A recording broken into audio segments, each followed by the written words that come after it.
Le dimanche matin très tôt, donc, les femmes vont vers la tombe, elles entrent, mais elles ne trouvent pas le corps du Seigneur Jésus. Elles ne savent pas ce qu'il faut en penser. Et nous non plus. Et nous non plus d'ailleurs. Le corps de Jésus n'est plus dans la tombe, c'est un fait qui n'est contesté par personne.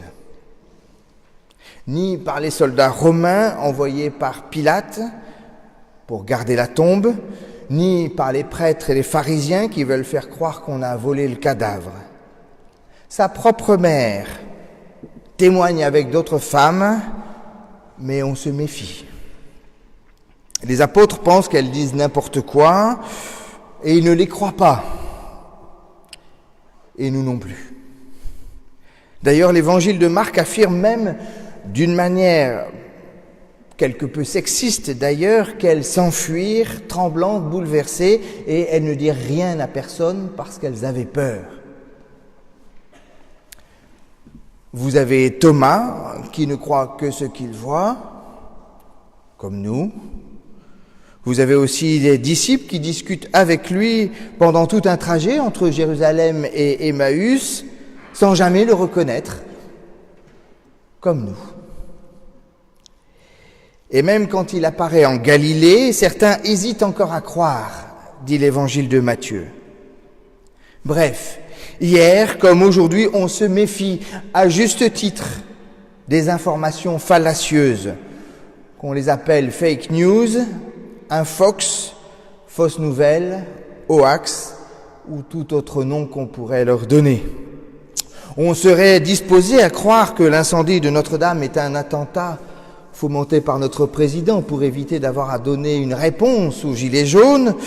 On est prêt à ne pas croire possible qu'on puisse marcher sur la Lune, à croire que les attentats du 11 septembre ont été planifiés par la CIA, que Michael Jackson n'est pas mort, qu'on est gouverné par des reptiliens, ou pire, que l'homéopathie est plus efficace qu'un placebo. On est prêt à croire tout ça. Mais croire en la résurrection de la chair, nous avons des doutes. Voire plus. J'ai commis cette semaine un édito dans l'excellent hebdomadaire protestant de référence que vous trouverez en cadeau à la sortie de ce temple. Et dans cet édito, je partais du constat que la résurrection de la chair était devenue, me semble-t-il, une sorte de point aveugle de la foi chrétienne. Personne n'y croit plus vraiment, et nombreux sont ceux qui, au moment de réciter le credo, dit symbole des apôtres, que nous dirons tout à l'heure, s'abstiennent de prononcer la phrase fatidique « Je crois à la résurrection de la chair », pratiquant, m'a-t-on dit, une sorte de restriction mentale. Et ce, jusque dans le corps pastoral. Si j'en crois la protestation posée sur les réseaux sociaux par un de mes collègues et néanmoins amis, qui s'insurgeait que je puisse écrire « Nous, chrétiens, nous croyons à la résurrection de la chair ». Et pourtant, je persiste et je signe. Permettez-moi de citer l'apôtre Paul dans sa première lettre aux Corinthiens. « Nous annonçons que le Christ s'est réveillé de la mort et pourtant parmi vous, certains disent « Les morts ne se relèveront plus ». Comment peuvent-ils dire cela ? Demande l'apôtre Paul. Si les morts ne se relèvent plus, le Christ non plus ne s'est pas réveillé de la mort, et si le Christ ne s'est pas réveillé de la mort, alors nous n'avons rien à annoncer et vous n'avez rien à croire. Votre foi est vide et vaine, dit-il. Je ne ferai pas ici l'injure au peuple protestant de lui rappeler l'autorité souveraine des Écritures en matière de foi, parce que je crois au fond que l'argument d'autorité serait une manière de tuer la réflexion et le débat. Mais à la réflexion, existe-t-il une autre résurrection que celle de la chair ? Avons-nous déjà fait l'expérience de notre âme sans notre corps ? Avons-nous déjà quelque part rencontré un corps sans âme? Si tout ce qui nous ancre dans notre vie, notre existence d'être humain, dans le réel de ce monde, ce qui nous permet d'entrer en conversation les uns avec les autres, de créer et d'agir sur le monde, en assumant notre propre responsabilité. Si tout ce qui nous permet d'exister et de perdurer au cours des siècles,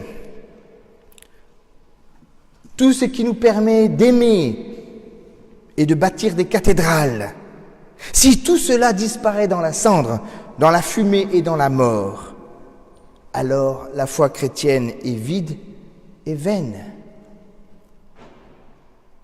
Alors sans doute nous faut-il apprendre à distinguer les termes pour ne plus les confondre. Certains croient à l'immortalité de l'âme. Mais si l'âme est immortelle, alors la mort n'existe pas. C'est une illusion, un non-événement. Ressusciter n'aurait aucun sens. Si la partie la plus importante de ce qui fonde l'humain n'est pas concernée par la mort, la résurrection devient superflue. Je sais, moi, d'expérience, que la mort est une réalité qui blesse, qui fait mal et qui détruit tout sur son passage. Je ne crois pas que ce soit une illusion. Elle est mon ennemie parce qu'elle nous éloigne de Dieu. Si nous croyons à la réincarnation, comme un certain nombre de chrétiens croient à la réincarnation, alors sachez que toute vie sur terre, la mienne comme la vôtre, comme celle de nos enfants, devient une perpétuelle punition. À quoi bon lutter contre les discriminations, les injustices économiques, sociales, si elles ne sont que les justes rétributions des erreurs et des manquements que nous aurions commis dans des vies antérieures? Je ne crois pas, moi, que la vie sur terre soit une punition dont il faille nous échapper. Je crois bien au contraire que la vie est belle, que la vie est précieuse et que nous sommes responsables de nos actes ici et maintenant.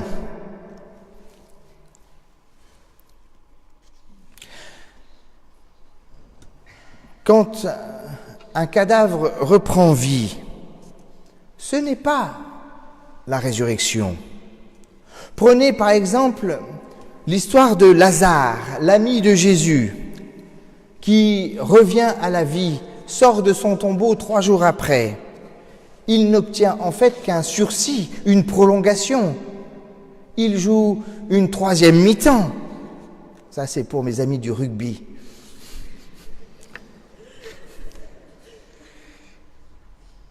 Il devra mourir une seconde fois. Un peu comme cette brave dame de 90 ans à Toulouse, j'ai entendu parler, brutalement revenue à la vie 2 heures après la constatation de son décès par le médecin de famille. Prolonger la vie, pourquoi pas? Avoir un sursis, d'accord, mais pourquoi faire? Dans quelles conditions de santé, de confort de vie, de capacité intellectuelle, physique, relationnelle?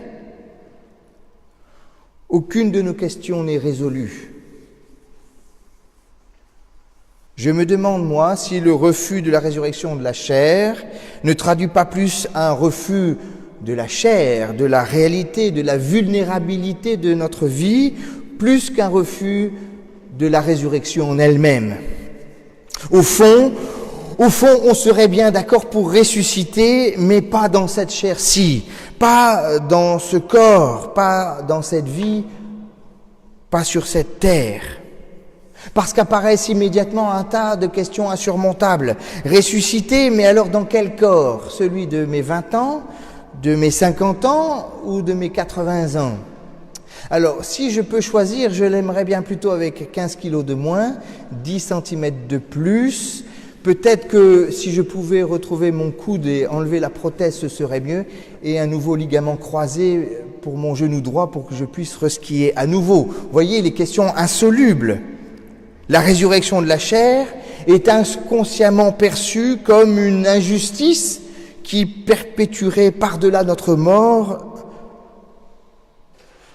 alors que nous espérions justement qu'avec la mort, on remettrait les compteurs à zéro. On s'imagine la vie dans l'au-delà sans la lourdeur de notre existence. À quoi cela peut servir de ressusciter si c'est pour durer et faire durer une situation qui nous est désagréable? Au fond, le refus de la résurrection de la chair traduit une haine du corps qui ne dit pas son nom.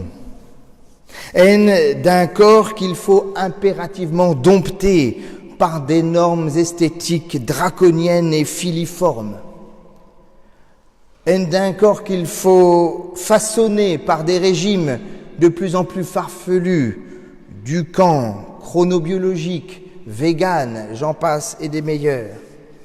Haine d'un corps qu'il faut augmenter par des prouesses technologiques qui nous promettent de devenir des surhommes.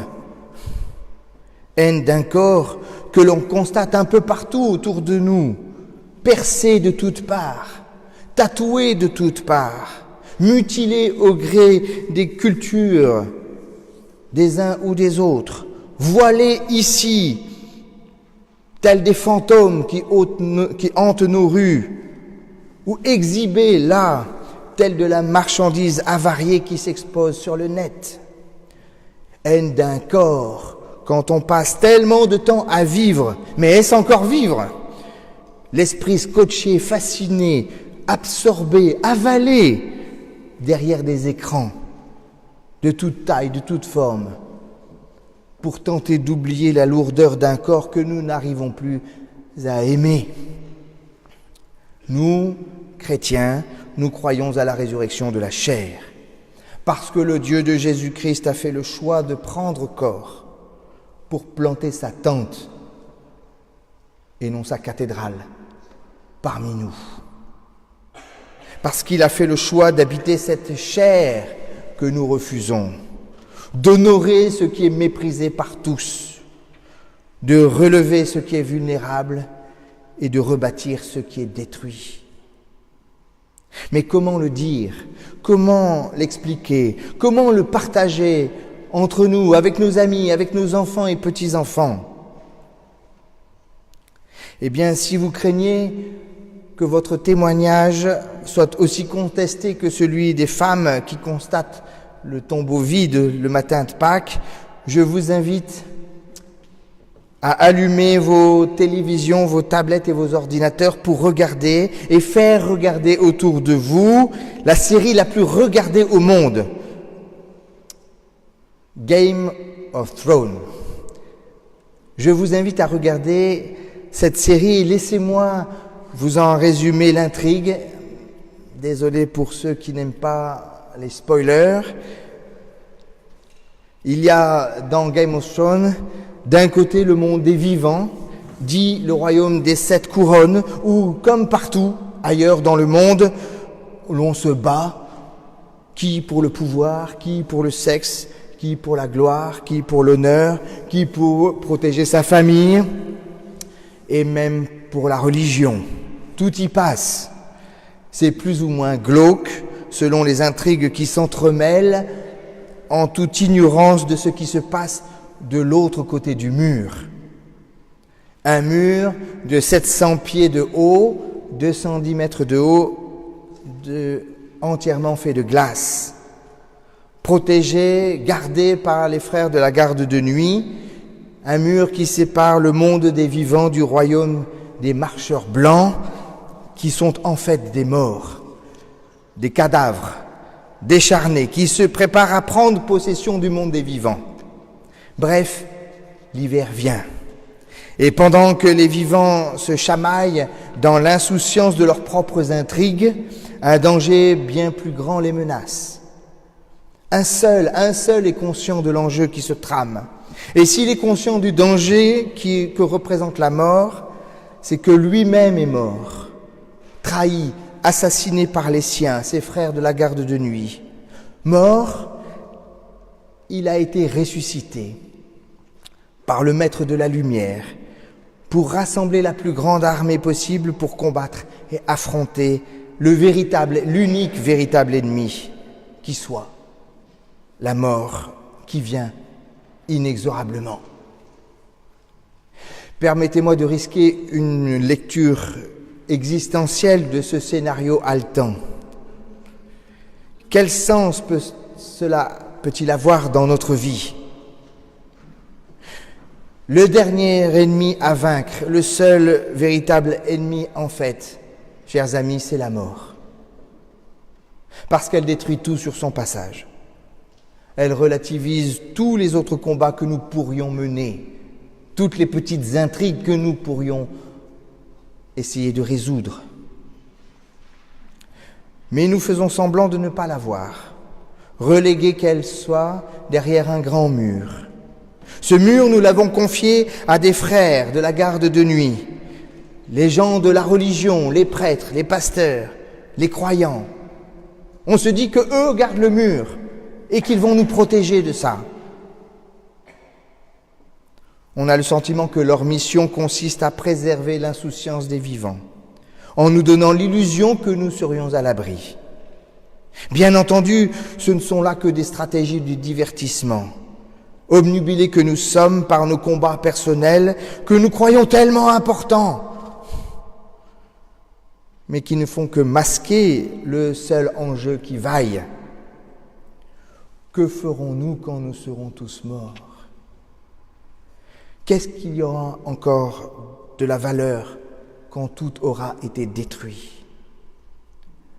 Quand la série télé parle de l'hiver qui vient, je ne peux m'empêcher immédiatement de penser au réchauffement climatique qui menace l'existence du monde.